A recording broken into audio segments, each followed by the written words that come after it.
Salutations, all you analyzers of the anomalous out there, and welcome to More Than Meets the Eye, where we're uncovering the conspiracy fact the government doesn't want you to know about.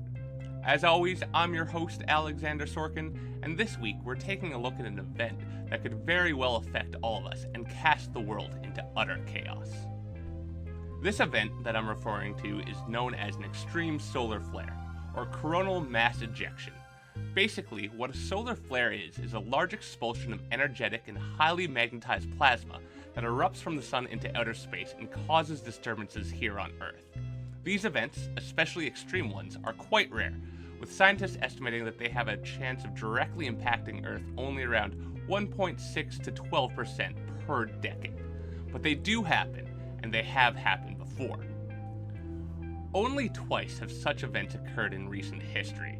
The first happened in 1859, known as the Carrington event, and caused telegraph wires to burst into flames. The second happened in 1921, but even smaller solar storms can interfere with the world. In March 1989, one of these smaller storms cast the entire province of Quebec into a blackout for 9 hours. The thing is, though, when these events last occurred, the internet was but a twinkle in Tim Berners-Lee's eye, let alone as mainstream and commonplace as it is today. Especially considering how reliant we've become on the internet while living through the plague these last couple years. If this were to happen, it would be truly catastrophic. And this is exactly what new research presented by Sageetha Abdou-Jayathy, an assistant professor at the University of California, Irvine, pointed to. Her research paper was presented at the SIGCOMM 2021 Data Communication Conference that was held last week.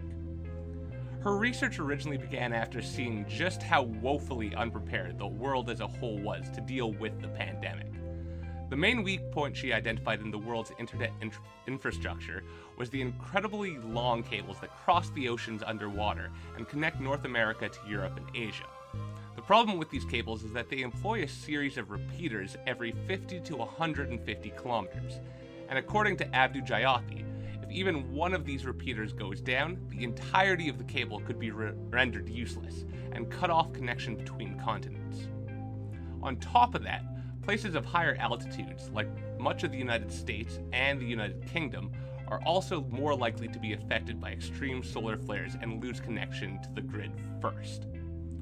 In her paper, Abdou-Jayathy estimates that a single day off the grid for the United States would cost them over $7 billion in economic impact. And if this event were to occur, it's very unlikely that it would be resolved within a single day.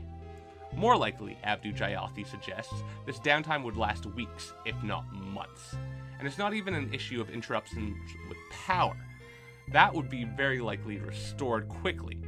But repairing the multiple repeaters on the 380 or so underwater internet cables is where it gets complicated. On the plus side, local and regional internet networks won't be affected since fiber optic cables are not affected by the electromagnetic waves, which means all you local More Than Meets the Eye fans don't need to worry about missing an episode. But that's all the time we have for this week, folks.